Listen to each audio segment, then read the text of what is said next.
Olá, eu sou o Renato Fazolino e este é o podcast Tal Investimento. É um podcast sobre relações com investidores, cuja missão é educar, ao mesmo tempo em que a gente aborda as transformações ambientais, socioeconômicas e geopolíticas que vivemos. Falando em transformações, o tema de hoje é biogás, que também é conhecido como pré-sal caipira. E a gente vai entrar nesse mérito. A gente vai passar pela definição de biogás, qual é o potencial do biogás dentro da economia brasileira e como um todo no mundo, qual é o papel do biogás na descarbonização da economia, no net zero que se fala muito, e o protagonismo e os investimentos da GEL Biogás e Tech, que é liderada pelo Alessandro Gardeman, que eu tenho o prazer de trazer no episódio de hoje. O Alessandro ele é formado em administração de empresas pela GV, tem 5 anos de atuação no mercado financeiro.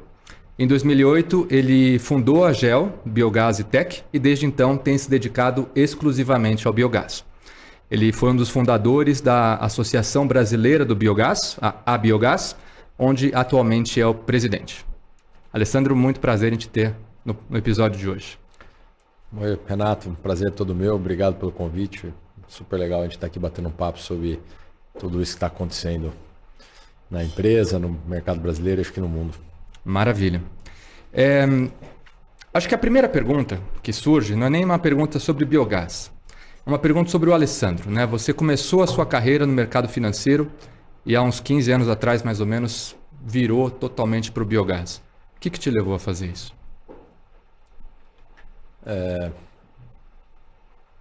Primeiro, eu tive a sorte de cruzar com o biogás, minha família é alemã,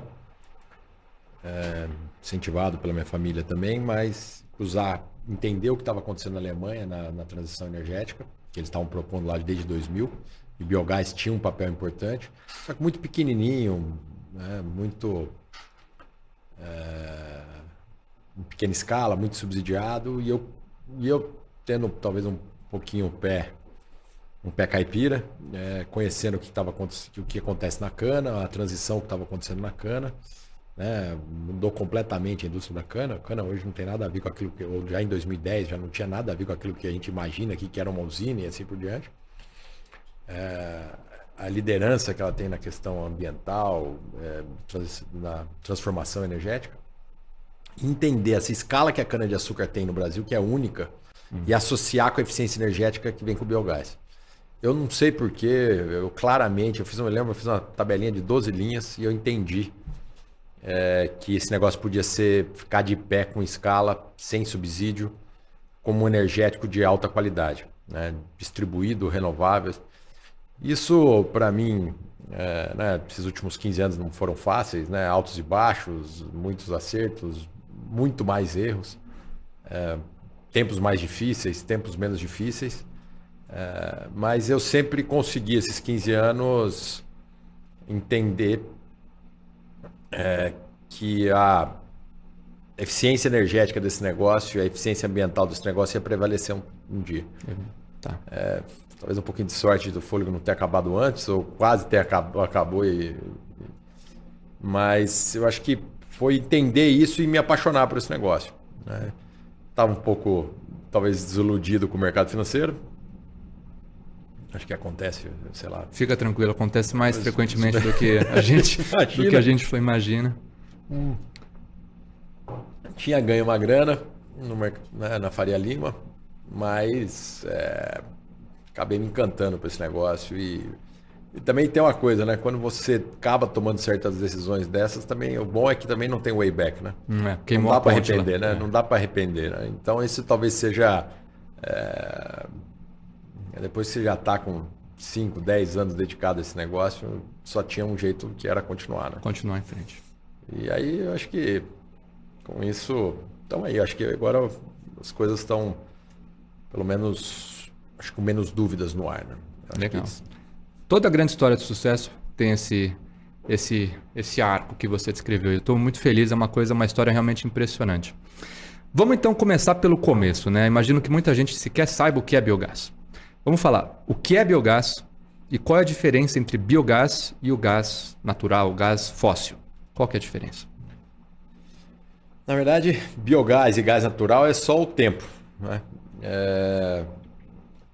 O mesmo processo que gerou o gás fóssil é aquele que gera o biogás. É bactérias degradando matéria orgânica, quer dizer, tudo aquilo que poderia apodrecer sem a presença de oxigênio. A única diferença é que a gente faz isso dentro de um processo, dentro de uma fábrica de produção de biogás. E essas bactérias do gás natural fizeram isso 200 milhões de anos atrás e deixaram isso preso dentro de uma rocha. Aí a gente vai lá e tira, né? Então, assim, mas o processo em si é o mesmo. Eu acho que talvez isso é a grande eficiência do biogás, né?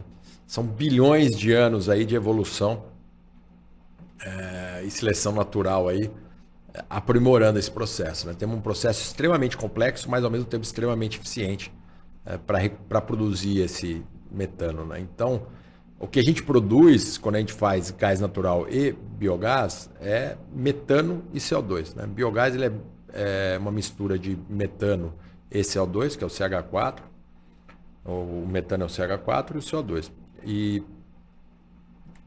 o gás natural, ele hoje, na especificação do regulador, né, da ANP, ele é basicamente CH4 e alguma coisa de outros gases. E hoje você tem a especificação para o biometano, pela ANP também, que põe as regras que o biometano tem que ser, que é o biogás renovável. Então você purifica esse biogás, coloca ele na qualidade de biometano, que é aquilo que atende o padrão regulatório, e você fica com gás natural renovável, equivalente e intercambiável. Tá. Vamos então fazer algumas distinções aqui, porque o biometano ele é um subproduto do biogás, né? Ou ele está dentro... Ele é o produto do biogás, né? O biogás é um produto intermediário, né? O biogás é do jeito que ele é produzido de maneira bruta. A bactéria está lá dentro da nossa fábrica, ela produz o biogás. E esse biogás a gente, numa segunda etapa, separa o CH4 do CO2 e produz o biometano e uma outra corrente de CO2. E o que mais vem do biogás? A gente gera adubo orgânico de alta qualidade. Eu acho que talvez esse a gente transforma um resíduo que talvez está sem valor energético e às vezes até sem valor de adubo, né? A gente elimina a necessidade de compostagem.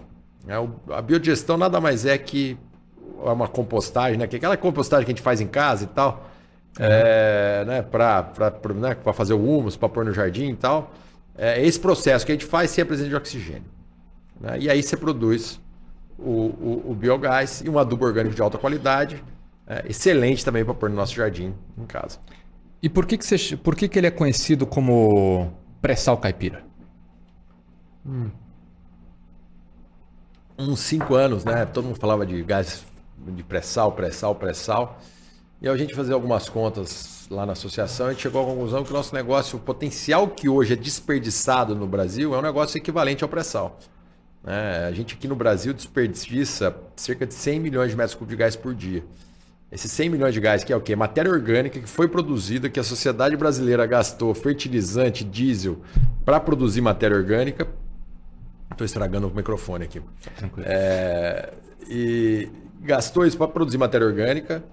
A gente gera os produtos que a gente quer gerar e descarta esse resíduo sem aproveitamento. A nossa proposta é, vamos só aproveitar esse negócio, capturar alguma coisa que estaria sendo gerada de maneira involuntária, de qualquer maneira, dentro de uma fábrica.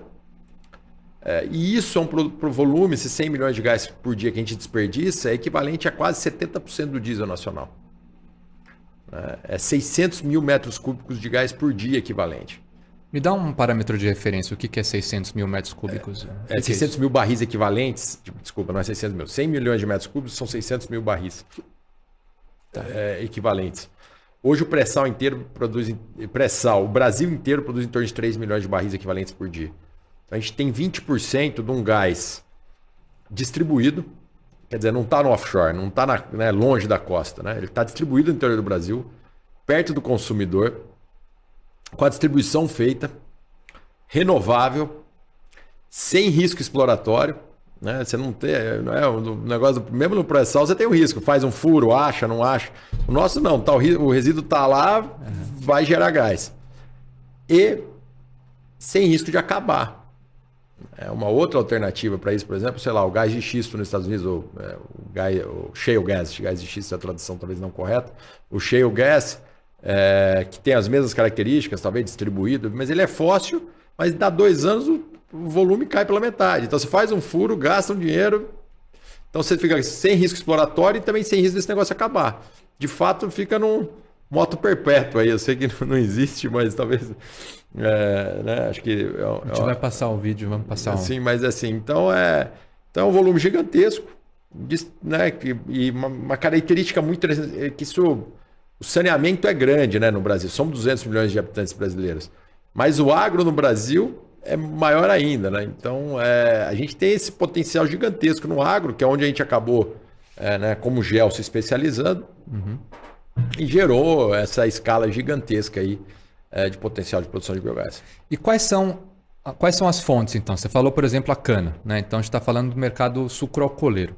Mas também tem pecuária, né? Você também pode pegar o boi, que morreu, também virou material orgânico. Tem o próprio, pensando no espectro urbano, né? O saneamento, o esgoto. Como é que... Eu sei que a GEL ela está mais focada no mercado sucroalcooleiro. No agro em geral. No agro em geral, perdão. Me conta um pouco mais sobre esse potencial não aproveitado e quanto que poderia ser suprido da nossa demanda energética caso a gente fizesse uso pleno desse potencial.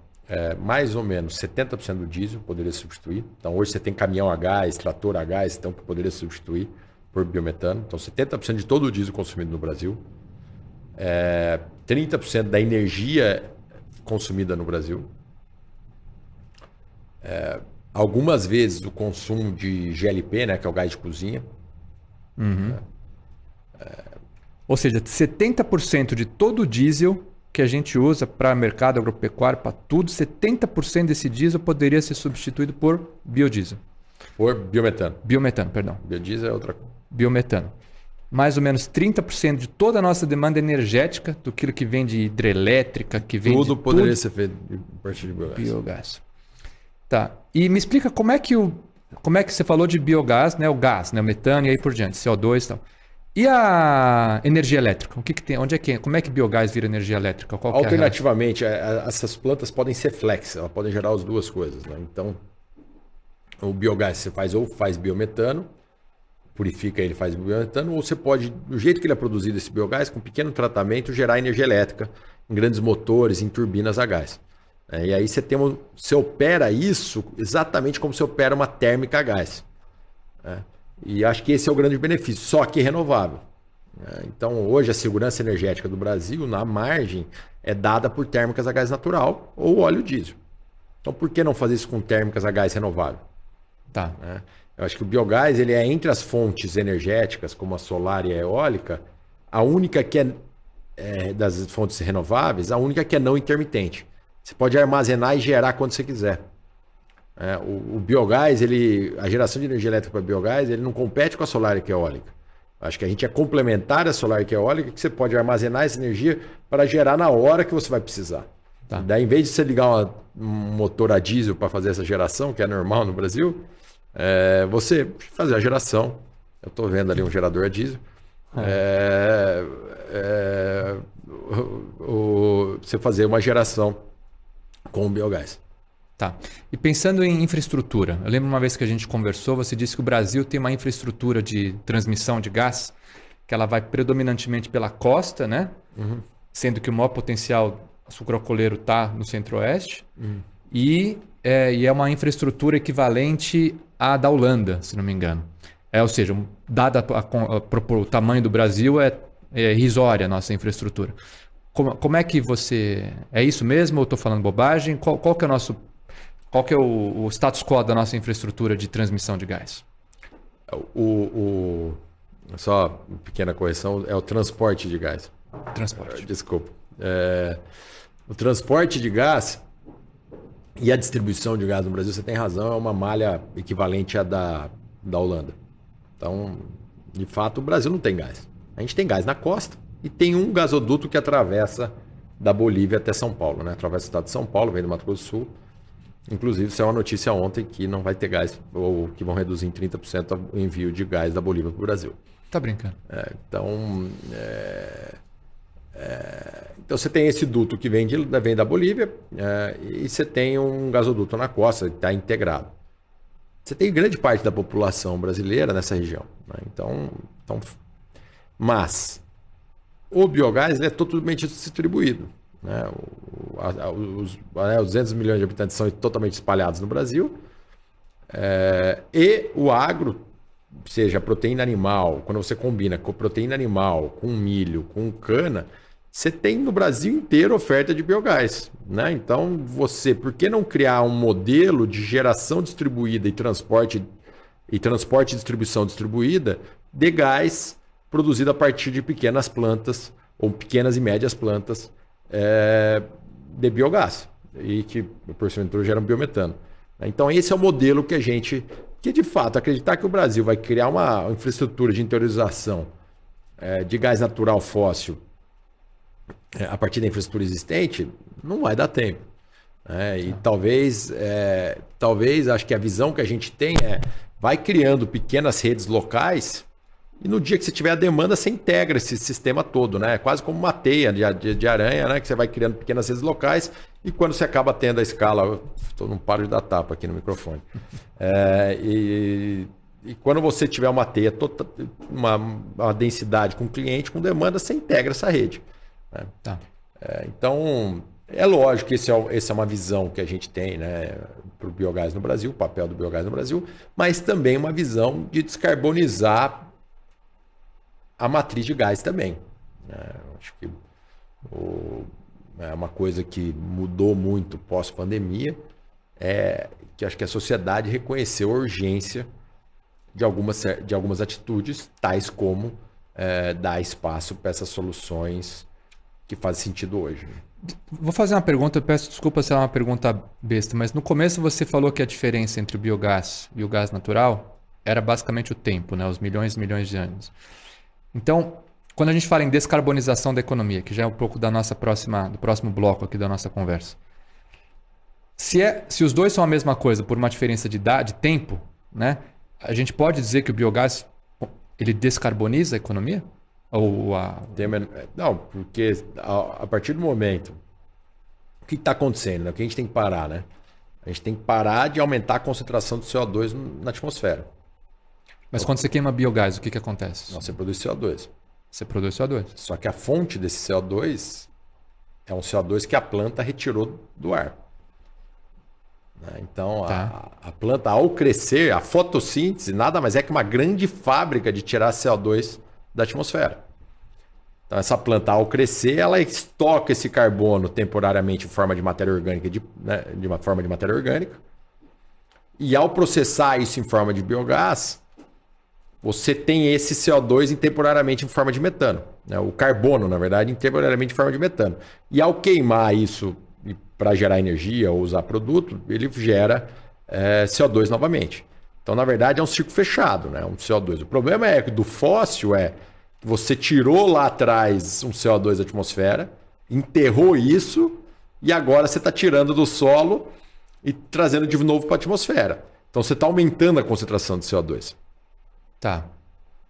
Então, então vamos entrar nesse bloco agora. Vamos falar um pouco da descarbonização da economia. Talvez tenha que fazer um desenho para isso aí colocar, porque não é fácil esse conceito. Não, eu também estou apanhando um pouco aqui, mas eu acho que eu estou entendendo. Então vamos simplificar então. O gás natural tradicional, assim, são milhões e milhões de anos, aquilo se acumulou, pedras e tal, o pessoal foi lá, perfurou, tirou, queimou, voltou para a atmosfera, o CO2. Isso aumenta com isso, está aumentando a concentração de CO2, né? Você tirou, na hora que você queima, ele volta para a atmosfera. Isso significa que você está aumentando a concentração. Uhum. E a diferença disso para o biogás, então, você pegou uma matéria-prima, um material orgânico, que você não precisou furar nada, já está ali, pôs num biodigestor e quando isso vira um gás e você queima esse gás também vai para a atmosfera, mas ele não aumenta, ele não concentra... E o mesmo CO2. Que é o mesmo CO2 que a planta utilizou para crescer. Quando você fala planta, a usina, ela que está lá. Não, a planta de cana. A cana, o capim, o milho. Quando cresceu, né, para crescer, ele faz fotossíntese. Tá. E essa fotossíntese consome CO2 e produz oxigênio, né? Consome CO2 e produz oxigênio, certo. E ao consumir esse CO2, ele incorpora o carbono na biomassa. Ah, ok. Ele incorporou na própria matéria dele. Na própria matéria dele. Tá, e aí e esse carbono volta. Entendi. Aí você não tem esse efeito duplicador. Ele fica sempre no circuito fechado, entendeu? Agora eu entendi. É isso, Pina. Meu Deus! Não, Ótimo. E aí tem uma questão intermediária super importante. E esse conceito do CO2 biogênico não é só você, tá? O mundo inteiro, inclusive o europeu, adora falar que carbono biogênico, que é esse carbono que nós estamos falando, feito por processos biológicos, não reduz. Assim, e falta essa concepção que o CO2 volta para onde ele veio, né? Do pó viemos, ao pó voltaremos, né? Do CO2 viemos, ao CO2 voltaremos. Falta um pouco esse conceito lá também, né? Por isso que a vida inteira eles acabam escolhendo vencedores como sempre carro elétrico e tal, sem olhar a análise de ciclo de vida, que é essencial, né? A gente tem que fazer sempre essa análise de ciclo de vida do poço ao túmulo, né? Mas na Alemanha, não é a Alemanha que tem 800 micro-usinas lá de 10 mil. 10 mil usinas de biogás? Mas bastante... Mas assim, o segundo ponto, acho que é essencial que a gente precisa discutir é que gerar uma matéria orgânica. Você vai ter... Se você der uma destinação incorreta desse resíduo, sem fazer biodigestão, uma parte disso, ao ser decomposto, involuntariamente, vai gerar metano. Sim. Que ele é mais nocivo por menos tempo, né? Tá, isso aí. Então, tem umas novas teses, né? Sempre falaram que o metano é 30 vezes pior do que o CO2. E agora tem umas novas teses falando em 80 vezes. Só que ele só fica 10 anos no solo, no céu, na atmosfera. Então, hoje, a última ciência é 80 vezes pior durante 10 anos. Então, o que acontece? Se eu recupero isso em forma de biogás e queimo ele vira CO2 direto. Então, eu não tenho esse multiplicador de 80 vezes. Então, eu pego um CO2 e fico nesse circuito fechado de CO2, ao fazer isso dentro desse ambiente controlado. E isso é o que gerou essa política pública que nasceu na COP de Glasgow, que o John Kerry empurrou e o governo brasileiro está empurrando muito agora. Que você consegue, né, o CO2, tudo aquilo de CO2 novo que a gente jogar na atmosfera, vai ficar lá por muitos e muitos anos. O metano só fica 10 anos. Então, se eu impacto diretamente hoje na produção de metano para a atmosfera, eu consigo interferir mais rápido no aquecimento global.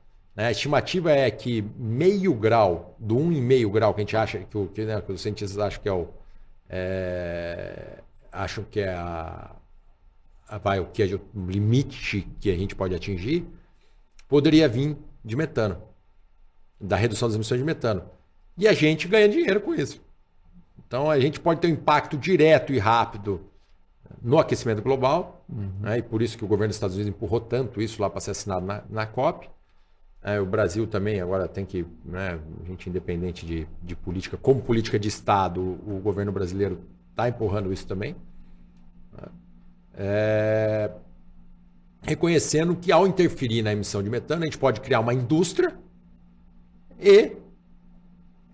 renovável, distribuída, gerar emprego e impactar rapidamente na curva do aquecimento global. Deixa eu ver se eu entendi. Então, em outras palavras, você está dizendo o incentivo é para que a gente aproveite todo esse material orgânico, ao invés de deixar ele se decompondo lá, que geraria um metano que estraçalharia, que seria muito nocivo à atmosfera. Você falou de 10 anos. 10 anos é o prazo para 2030, lá, a agenda da ONU, lá, o prazo supostamente para o nosso o point of no return lá, né? Então, o incentivo seria para aproveitar mais esse material orgânico, gerar biogás com ele, para daí impedir que isso gere esse impacto. E ao aproveitar o biogás, você está aí, você está gerando emprego, você está transformando, criando fertilizante e aí por diante. Muito legal. Como é que isso... Tem alguma estimativa de tamanho do impacto para a economia isso? Quanto que isso pode gerar de PIB ou quanto que isso pode beneficiar a economia? O modelo, que a gente está enxergando dentro da associação é de um investimento de 60 bi até o final da década. Na indústria como um todo? Na indústria como um Brasil. todo, na cadeia no Brasil. Tá. 60 bilhões de reais. Então, vai gerar aí 30 milhões de metros cúbicos por dia, que equivale a mais ou menos uns 15% do diesel nacional hoje. A gente estaria aproveitando aí 25% do potencial brasileiro. De hoje, né? Que tudo no Brasil cresce, né? O agro não vai parar de crescer, nem a gente vai parar de ter filho, né? Exatamente. Bom, filho, há controvérsias, né? Sim, não, mas sim. Mas o agro não, o agro... Tá, a gente vai entrar no mérito de investimento no próximo bloco aqui. Já deixei anotado esses 60 bi. Porque não me parece um valor tão expressivo para 10 anos. 8, né? E a questão é o tempo de implementação disso mesmo, de construção, de não, capex, dinheiro não né? Eu acho que principalmente é que isso é uma questão muito brasileira, né? E a gente adora copiar conceito europeu, né? Ou conceito global, né? E esse diferencial dessa escala que pode ter no Brasil é um negócio muito brasileiro, né? É um negócio do zip code, do CEP brasileiro, né? Do pré-sal caipira. Do pré-sal caipira, né? Então, então, assim, apesar de não ser muito, eu não tenho um conceito. Vamos olhar lá, né? Vamos olhar lá nos Estados Unidos como é que é exatamente o que eles estão falando, ou vamos olhar lá no Japão, ou vamos olhar na Europa como é que eles estão fazendo e vamos trazer para cá. Então, a gente tem um desafio adicional, sim, para mobilizar o capital e criar esse mercado. Assim como o negócio do etanol é único no Brasil, né? Sim. 50% da gasolina do Brasil é etanol. É um negócio absurdo, né? Isso que a gente só usa metade da cana para fazer etanol, a outra metade é alimento. Aproveitando então o embalo, né? Você falou, o Brasil tem esse contexto, está inserido num contexto global. Agora, o contexto global, ele também está em crise, né? Nós temos uma guerra acontecendo, nós temos um país, o maior país do mundo, com 17 milhões de quilômetros quadrados, que resolve virar a chave o dia que quer ou não para cortar o gás da Europa. Né? Como que você vê o biogás como um protagonista, como um resolvedor de problemas em uma crise energética, uma crise que envolve gás natural, com Bolívia também reduzindo fornecimento para o Brasil e tal? Como é que você vê o biogás resolvendo esses problemas ou parte deles? Nós temos acho que nos últimos 30 anos a gente teve esse negócio do bônus da paz, né? Todo mundo esqueceu que o mundo não necessariamente esqueceu dos custos que é manter a paz. E segurança energética também virou um tema controverso, né? Falar de segurança energética era falar de fechamento de mercado e assim por diante, né? E muita gente deixou isso de lado, né? Inclusive os europeus, né? Inclusive os alemães, né? Os alemães... O Nord Stream 2 lá. 30% da energia, do gás deles vem da Europa, da Rússia, né? Assim, acho que era até importante fazer essa integração energética, porque era melhor você ter um Estado russo com dinheiro que um Estado russo sem dinheiro. Então, acho que tinha um quê de fazer isso e acho que foi importante a sua época. Mas também não pensar em alternativas foi extremamente problemático. E para o Brasil, acho que tem um pouco a mesma coisa, né? Hoje, a segurança energética elétrica do Brasil é dada, em épocas de seca, por GNL importado. Gás natural liquefeito.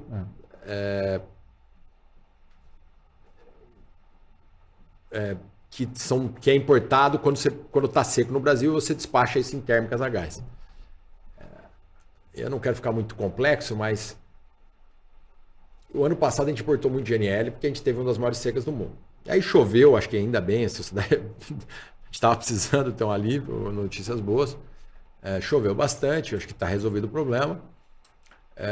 Só que se fosse esse ano, provavelmente não ia ter GNL. Ou será que teria GNL para nos dar segurança energética?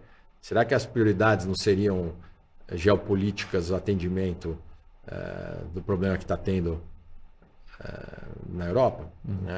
Eu acho que é uma questão, né, do futuro da economia livre. Então, eu acho que não sei se o Brasil estaria na primeira prioridade de um exportador de GNL. E aí isso acaba impactando nesse problema da Bolívia, né? Porque a Argentina hoje está com problema de abastecimento esse ano, não está conseguindo importar GNL, e ela foi para cima da Bolívia, com que ela tem uma afinidade, e pediu para dar prioridade para ela poder importar o gás em vez do Brasil. Tá. Então, assim, GNL virou... Então, será que não faz mais sentido você ter uma política de produzir biometano a partir de resíduos produzidos localmente, dando essa segurança energética, produzindo aqui, tendo controle sobre um negócio desse, produzindo um gás renovável, que dependendo de um gás fóssil importado? Sim. Acho que é meio que... Além de ser desdolarizado também. E aí entra a segunda questão, né, que a nossa conta de luz é extremamente dolarizada, né? A gente, né, toda a energia de Itaipu, que é 25% da nossa energia, é dólar. Aí as térmicas, que nos dão essa segurança, são todas dólares, as térmicas a gás e diesel. Então, pô, nosso sistema elétrico acaba sendo impactado por dólar e preço de barril de petróleo. E a gente, como gás renovável, poderia dar um contrato corrigido à inflação. E frete, custo de transporte. Isso é... Então, assim... A gente vem falando isso faz muito tempo, mas às vezes a gente precisa de tem um livro novo chamado The Power of Crisis, do Ian Bremmer. Acabou de lançar exatamente aquilo que a sociedade consegue fazer quando ela é provocada pela urgência de crises, né? E todo mundo acaba esquecendo, né? E relembra conceitos que são claros, né? Todo mundo sabe que, né, que a paz não é dada, mas todo mundo esquece, né? Porque é tão mais barato quando tá chegando o teu gás ali, barato, reduzindo o custo e tal, não tem que investir em armamento, né? Então, assim...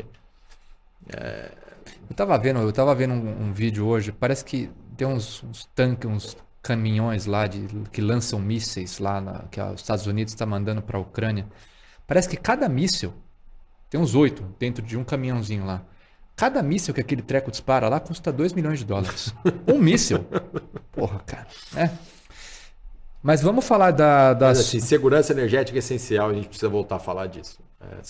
E talvez nosso negócio já era um no-brainer, entre aspas, mas agora talvez isso acelere essa implantação e deixe claro para todo mundo a importância num país que nem o Brasil.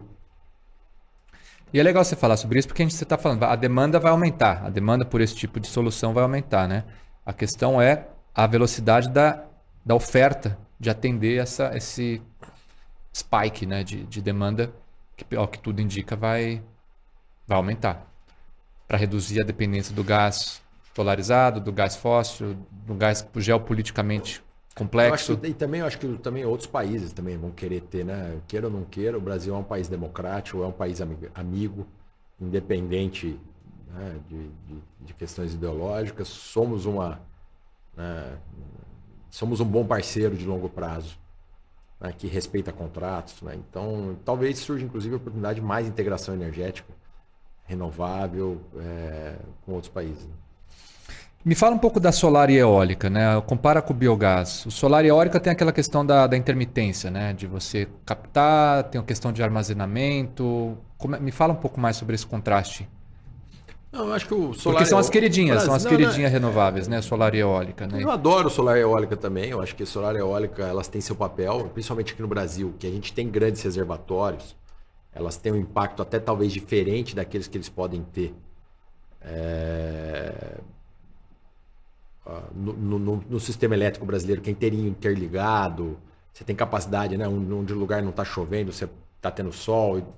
Essa integração no Brasil é legal e as barragens também, acho que Então, acho que o solar e eólico tem um impacto aqui mais positivo, inclusive maior que em outros países do mundo, que não tem essa matriz diversa que a gente tem integrada.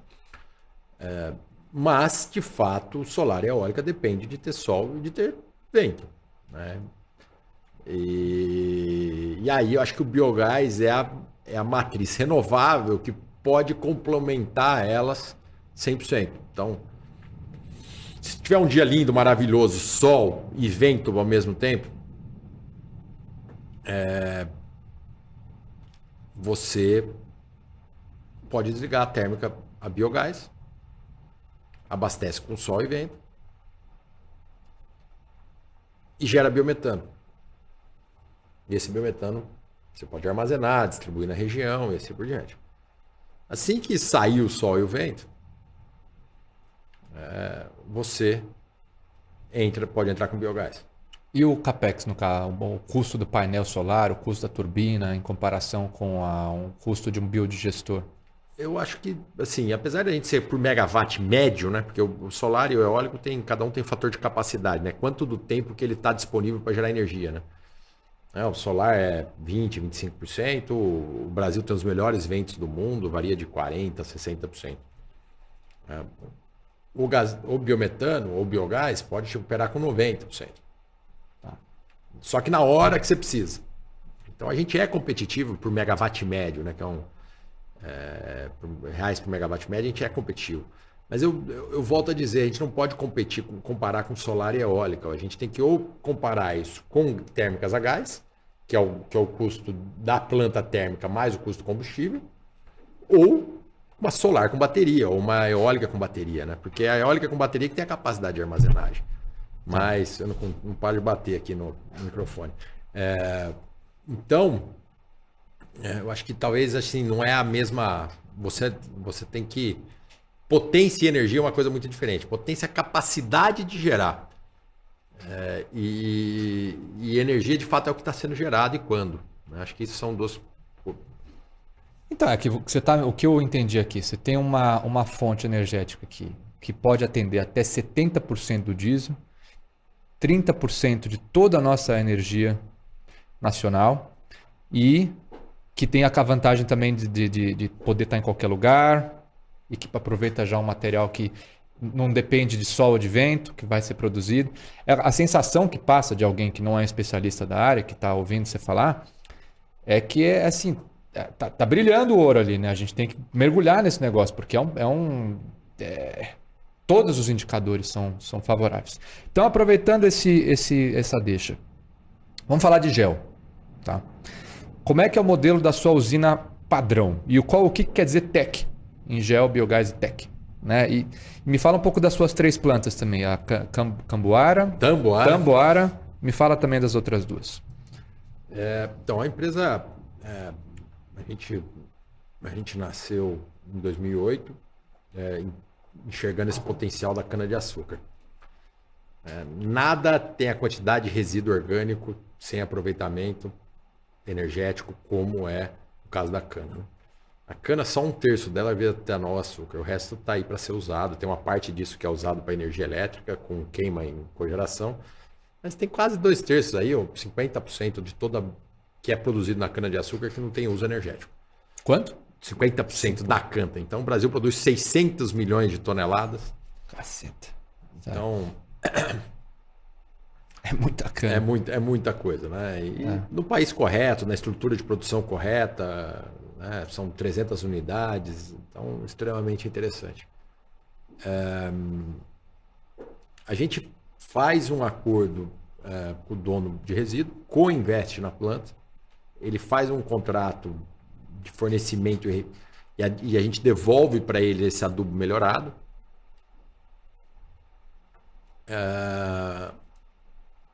Processa, gera o biogás e gera adubo orgânico de alta qualidade e ele devolve para o campo. Então ele não perde nada. Então, assim, na verdade, aquilo que a gente devolve para ele, inclusive, é melhor do que aquilo que ele entregou para a gente. A gente devolve quase um humus para ele de volta.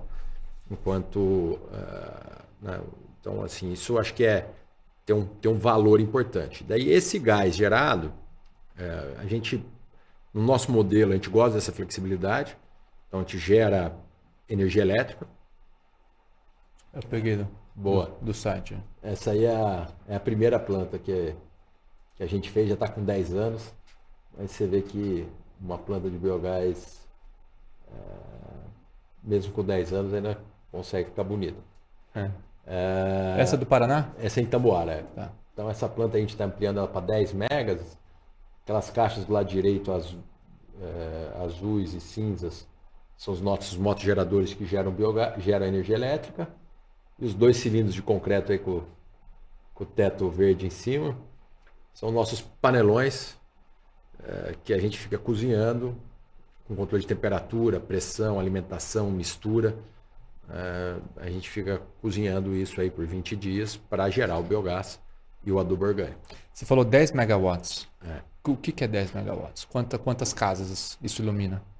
10 megawatts poderiam abastecer mais ou menos umas 100 mil pessoas. 100 mil pessoas. Mais ou menos. Tá. Então, então assim, a gente né, começou com essa planta, começou a operar em 2012, tem 10 anos esse negócio. Foi bastante difícil, porque a gente trabalha com resíduos muito difíceis. Um dos resíduos que a gente trabalha, por exemplo, tem 50% de terra. Então, eu faço um processo industrial com 50% de terra. Então, então, isso foi bastante complicado. O outro é um grande volume, que é a vinhaça, que tem 98% de água. Então, a gente tem que produzir gás a partir de um negócio que tem 50% de terra e o outro que tem 98% de água, que todo mundo sabe que não gera muita coisa. Uhum. Então, a gente aprendeu, foi mais uns 5 anos aí que a gente demorou para ter esse processo na mão. Né? Lógico que estouramos o CAPEX significativamente, ainda bem que tinha sócios extremamente sérios e corretos, né? e prontos para esse desafio à época. E aí a gente acabou desenvolvendo, acho que tivemos um bom tempo, a GE foi nosso investidor em 2013, fizemos um corporate venture aí antes de existir essa palavra corporate venture, né? Comprou uma participação minoritária em 2013 na GEL. Acho que foi muito importante para a gente, que mostrou que a nossa solução fazia sentido e que tinha. Aí vieram uns anos um pouco mais complexos, em 14, 15, Brasil em crise, etanol em crise, sem aumento de gasolina, né? Então, acho que isso aí foi tempos um pouco mais complexos para a gente. E aí, em 2018, a gente acabou... em 2016, a gente, junto com a Raízen, ganhou o primeiro leilão para geração de energia elétrica que o Biogás pôde participar. E aí, isso aí, a gente começou essa obra em 2018 para 2019. Essa planta está operando agora tem 1 ano. É uma das maiores plantas de produção de biogás do mundo, bastante relevante. É a do Bonfim? É da Bonfim. Bonfim. Com a Raízen, a gente acabou de anunciar, aí tem 1 mês mais ou menos, a segunda unidade nossa, na usina da COP, Costa Pinto. Um projeto bem legal também. E aí em 2018, e entre 2018 e 2019, a gente começou a implantação do nosso terceiro projeto, que é bem completo, que é junto ao Grupo Cocal, na região de Presidente Prudente, que a gente tem energia elétrica, a gente tem um gasoduto dedicado de 50 quilômetros, levando gás até Presidente Prudente, passando pelas cidades de Pirapozinho e Narandiba. Então, numa região que não tinha gás, agora de repente você tem a oferta de gás renovado verde, né? Imagina as oportunidades que não surgem para a região. Isso foi em parceria com a Cocal? Com a Cocal. Tá. Então, isso é um sistema isolado que basicamente só depende do nosso biometano. Que é um puta case, né? É um case importantíssimo. E aí a gente ainda tem mais duas soluções, que uma é substituição de diesel na frota da usina. Então, imagina, é extremamente importante aí você substituir o diesel da usina pela pegada de carbono, né? Você produzir um etanol usando diesel não faz muito sentido. Apesar que a pegada do etanol é muito boa, ela pode ser ainda melhor se a gente retirar o diesel disso, né? Então, e aí a gente conseguiu estar lá com parceria com Scania, New Holland, Iveco, trabalhando aí para substituir os equipamentos a diesel no agro por biometano. E o terceiro uso, que é super legal, que é distribuir gás na região via gás natural comprimido. Então, um bio-GNC, que é biometano comprimido, né? E levar isso para clientes industriais que estejam consumindo, por exemplo, GLP. Tá, então vamos lá. Então você tem uma joint venture com a Raízen, você tem essa parceria com a Cocal. Vamos então uma por uma. Da Raízen. Eu sei que é uma joint venture enorme, com exclusividade. Me conta um pouco dessa jornada para frente aí que vocês têm. Começou, né, com a Bonfim, Costa Pinto, e qual que é o futuro aí com essa joint venture? A joint venture, acho que a Raízen, quando ela foi para o IPO aí, no ano passado, ela definiu como prioritário, ela é uma empresa hoje de renováveis, né? E de combustíveis avançados. Os combustíveis avançados que ela escolheu por investir, ela está com um plano muito ambicioso no etanol de segunda geração, né? Que é você pegar resíduos da produção de etanol, tipo bagaço, e gerar etanol de segunda geração. O que é etanol de segunda geração? Então, esse é etanol que não é feito a partir de açúcar direto e você pega a partir de bagaço ou de palha e gera isso a partir da celulose. Tá. Então, aí é muito legal porque você está trabalhando com resíduo, não tem discussão de food versus fuel, né? É energia adicional para a mesma área plantada, para a mesma biomassa. Né? Entendi. E o outro plano que ela está investindo bastante é o biogás. Né? O biogás, então a gente, acho que no prospecto deles, acho que tem 28 plantas. Eu tenho sempre uma dificuldade de falar com companhias abertas e ainda mais, eu não sendo sócio, tem que, mas... É o que está no plano, o que está no papel, né, pelo menos. Exatamente, né? Desculpa, eu sendo sócio, mas eu não sendo a companhia que é listada, né? Tem que tomar um pouquinho de cuidado. Mas ela pôs no plano a Raízen Gel de fazer mais 28, 30 plantas até o final da década. Quanto custa cada planta? Em torno de 150 milhões de reais. Então 150 vezes 30, é isso, né? É isso aí. Então você tem, meu Deus, tá na hora de, vou ver se eu passaria aqui, né? 4,5. 4,5. Então a gente está falando aqui de 450, né? 4,5 bi. 4,5 bi. 4,5 bi com um retorno, um EBITDA. A gente tem um retorno importante, acho que a gente tem um retorno importante. E me explica então, eu estava vendo aqui, até agora foram feitos 450 milhões, né, de investimentos. 450 milhões de reais já feitos. Um pouco mais, viu? Mais.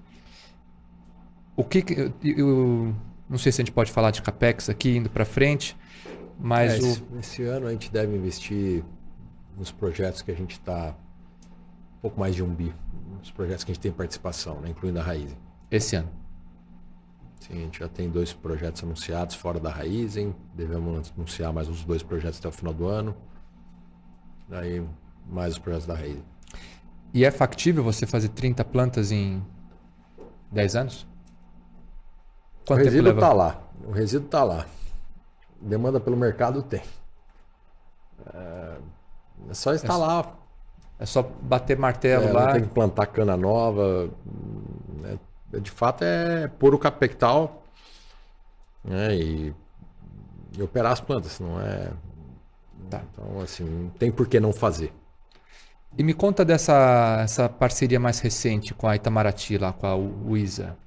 Do que se trata essa parceria e qual que é o potencial dela? A Uisa é a antiga usina Itamaraty, que fica lá no Mato Grosso, Nova Olímpia, no coração do estado. Quando o Olacir de Moraes resolveu, a lenda, o Olacir de Moraes está assistindo um filme dele hoje cedo, resolveu... ele é um cara que pouco valorizado às vezes, né? Acho que ele fez...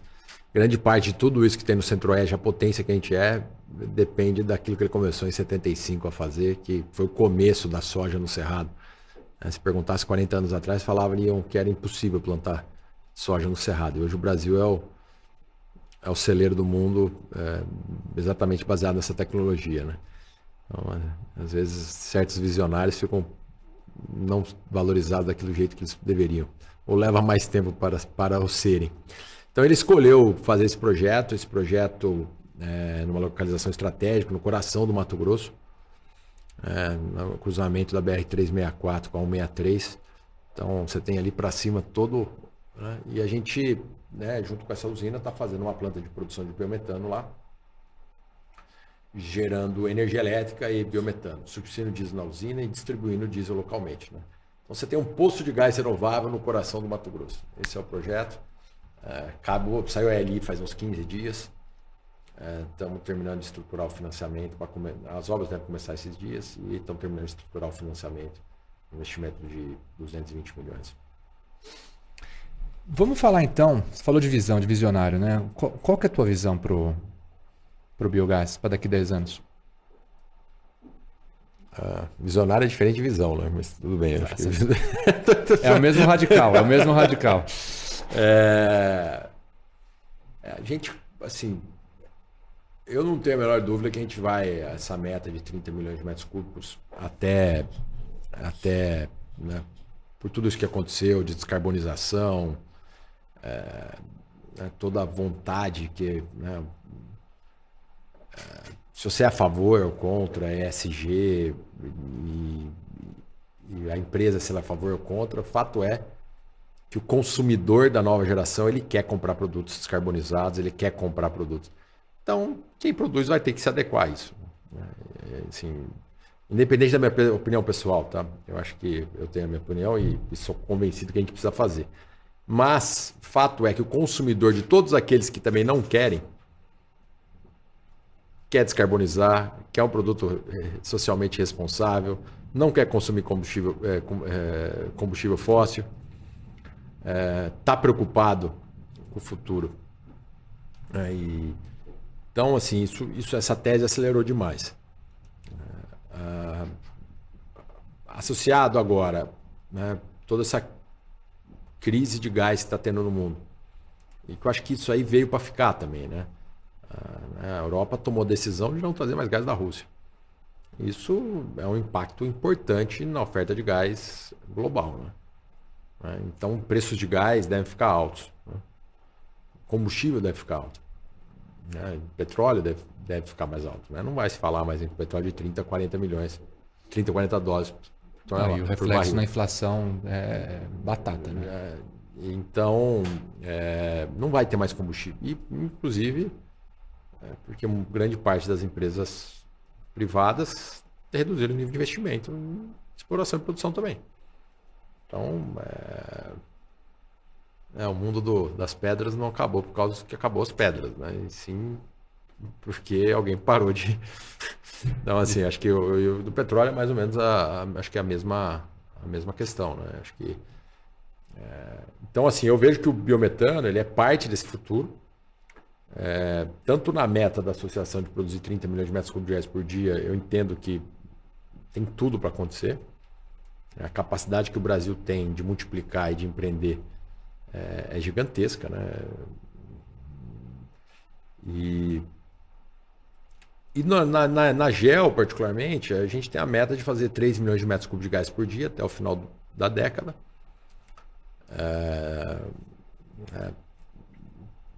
Lembra para mim, o que equivale a 3 milhões de metros cúbicos? Mais ou menos 1 bilhão de litros de diesel. 1 bilhão de litros de diesel. Mais ou menos. Cacetada. Tá. E pensando em investimentos, então, eu vejo você, a Biogás, a GEL, né, como um catalisador, um fomentador desse mercado. Pensando em investidores, empreendedores, sejam eles cientistas ou sejam mesmo investidores financeiros, qual que é o espaço para novos investimentos no biogás? Acho que é enorme, né? Acho que o Brasil... assim, o biogás ele é viável em todas as escalas, né? Acho que ele tem que ser feito da maneira correta, com a tecnologia correta. Aí você me perguntou antes por que tech, né? Porque a gente teve o rebranding, né? A gente, lá no início, em 2008, a gente achou que a gente ia ser um desenvolvedor de projeto. E depois ficou claro para nós que você não tinha tecnologia pronta no mundo para o tamanho do desafio do biogás que era aqui no Brasil. Das plantas que a gente queria construir, com os resíduos que a gente queria trabalhar, com o know-how que a gente queria ter. Então a gente acabou criando processos e tecnologia própria. Apesar de eu continuar sendo um grande desenvolvedor de projetos, a GEL, a gente entende a GEL como se o cara quiser fazer uma planta de biogás aqui, ele pode, com a gente, ele sai com ela, se ele tiver resíduo e quiser fazer uma planta de biogás, ele sai com ela pronta. A gente sabe licenciar, sabe financiar, sabe construir, temos nossos parceiros de implementação, sabemos fazer isso no prazo, sabemos fazer isso no custo, sabemos fazer o startup desse negócio e sair monitorar e depois operar para aqueles que queiram. E conseguimos ajudar a trazer o financiamento. Então, assim, apesar de ter isso, eu acho que esses 10 anos de operação e desenvolvimento de soluções que a gente desenvolveu nesse período, nos dão a garantia que a gente tem um pouco de tech também. Que a gente é um desenvolvedor que tem sua tecnologia própria, seu know-how próprio, de biogestão, mas também do processo inteiro. Isso é para o Brasil ou para o mundo? Esse potência, dá para exportar isso? Assim, a escala que a gente está fazendo biogás aqui, e pensando biogás aqui, é uma coisa que não é comum lá fora. Então a gente entende que tem alguns outros locais no mundo que teria capacidade para fazer biogás nessa escala que a gente está se propondo.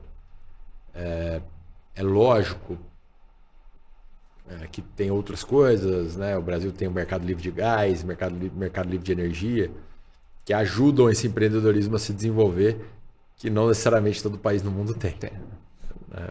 Então, nós estamos... assim, você vai para a Índia, lá tem cana, mas o mercado livre lá não é tão impregnado.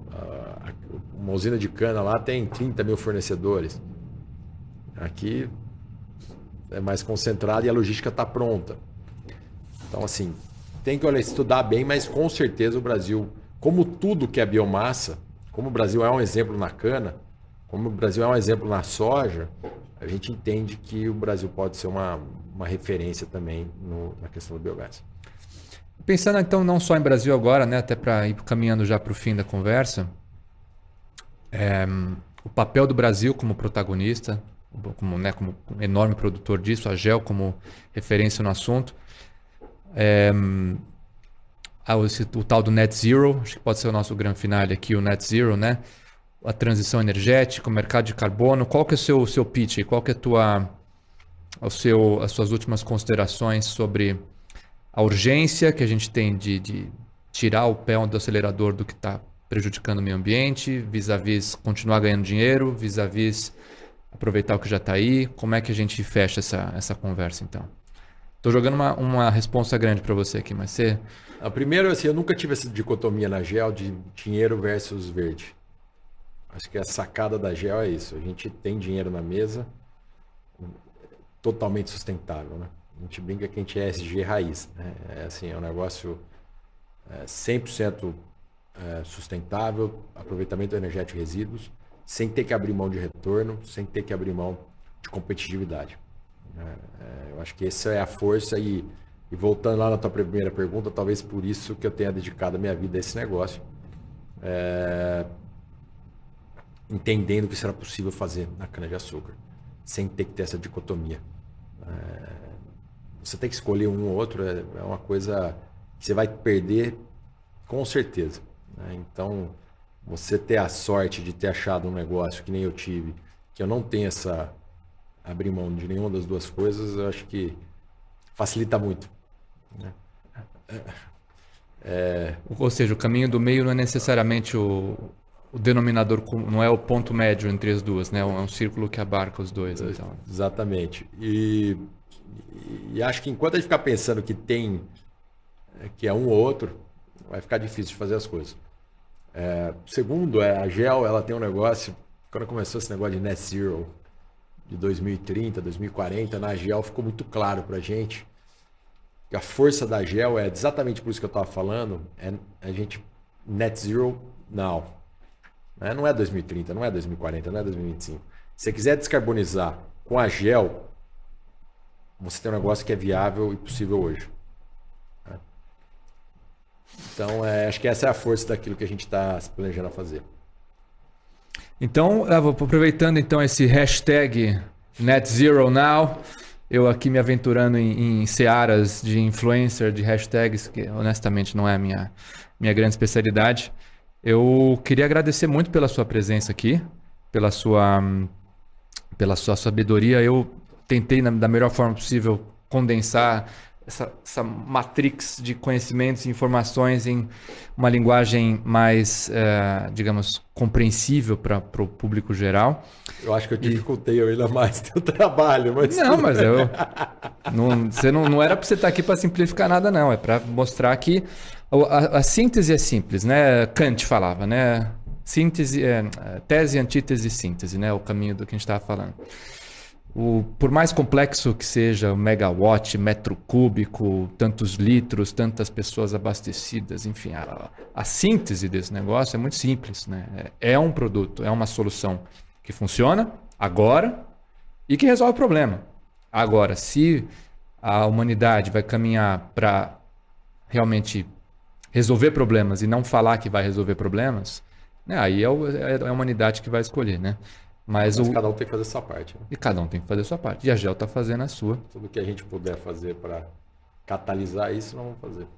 E aí, o potencial está aí, o mercado está aí, a demanda está aí, a geopolítica, né? As peças do tabuleiro estão se reconfigurando. Ninguém sabe direito para onde que isso vai.